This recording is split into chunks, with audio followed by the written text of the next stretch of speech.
En esta ocasión tenemos funciones. Dice, ¿qué es una función? Una función podemos decir que es un valor que depende de otro. Por ejemplo, tenemos acá la estatura, que depende de la edad. Claro que en este caso solo va a ser durante cierto lapso de tiempo. El costo de la harina depende de qué, del peso. Depende de qué tanta cantidad vayamos a comprar, qué tanto peso tenga lo que vamos a comprar, va a ser el costo de la harina. Tenemos también como otro ejemplo el área de un círculo, que depende del radio. Entonces, depende de qué tan grande es el radio del círculo, va a ser el área. ¿Cómo denotamos una función en este caso? Lo denotamos por la letra F, G, H, que son las más utilizadas, entre otras, ¿verdad? ¿Cómo se lee? Lo representamos como f de x, que se lee f de x o f en x. ¿Qué es lo que nos indica? Un valor de f en x, o ya sea la imagen de x bajo f. O podríamos decir que es como una regla dada. Bueno, tenemos acá una representación. Una función también puede ser una relación entre dos conjuntos, como tenemos acá, un conjunto dado y otro conjunto. Pero ¿cuál es la relación entre ellos? Esa relación nos lo da la siguiente función, la que tenemos acá. Dice que esto también es lo mismo a tener lo siguiente. Entonces acá tenemos una función. ¿Cómo voy a saber? En base a la regla que tenemos. Podemos hacer una tablita como la que tenemos acá, como para saber cuál es la relación entre ellos. Entonces yo asigno estos valores que tengo acá, en este caso yo los he asignado arbitrariamente. Entonces, para poder saber cuál es la relación, hago lo siguiente. Voy a buscar el valor de x al cuadrado más 1 cuando x es 2. Entonces cuando x es 2, lo elevo al cuadrado más 1 es igual. 2 al cuadrado es igual a 4. 4 más 1, 5. ¿Qué pasa cuando x es 1? Pues esto es igual a 1 al cuadrado más 1 igual 1 al cuadrado es 1 más 1, 2. ¿Qué pasa cuando x es 0?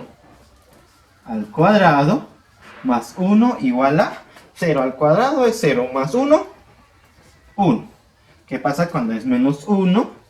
Menos 1 al cuadrado más 1 igual.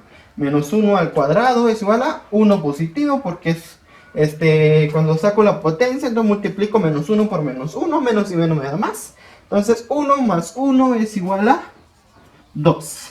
Y de último tengo menos 2 al cuadrado más 1 igual a 2 al cuadrado, en este caso es 4 positivo nuevamente, más 1 es igual a 5. Entonces la relación que yo puedo encontrar entre estos dos conjuntos es la siguiente.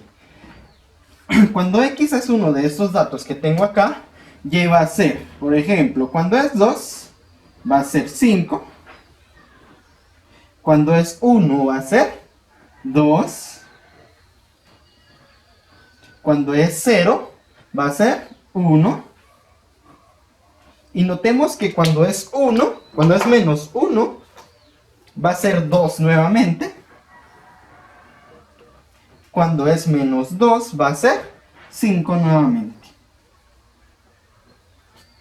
Entonces, esta es la relación que encontramos acá. Acá no, viene ahora un dato importante en una función. El dominio y el rango. ¿Cuál es el dominio y el rango? Vamos a explicarlo ahora borrando esto. Entonces, el dominio y el rango. Habíamos dicho que cuando tengo f de x, pues es la imagen de y respecto a x. Entonces, podemos llamar el dominio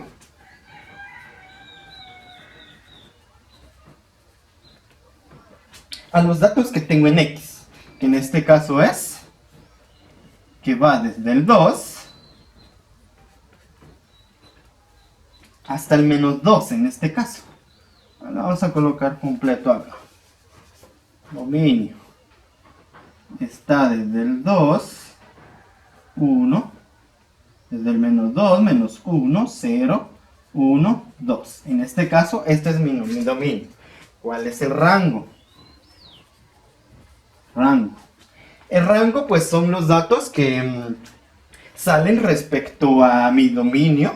Entonces podríamos decir que en base a esto pues sale el rango. En base al dominio que tengo una respuesta, que a esa respuesta le vamos a llamar rango. En este caso el rango es solamente 1, 2 y 5. No son todos los datos que tenía acá, sino solamente estas tres que tengo acá. ¿Y en base a qué voy a determinar eso? En base a la función que tenga. Como les había dicho, también es como una ley. Entonces la ley es esta. ¿Quiénes cumplen con ello? Los datos que tengo acá. Bueno, entonces este es mi dominio y mi rango. También le podemos llamar a X o al dominio valor independiente. Valor independiente. Y a mi rango, que o en este caso Y, valor dependiente.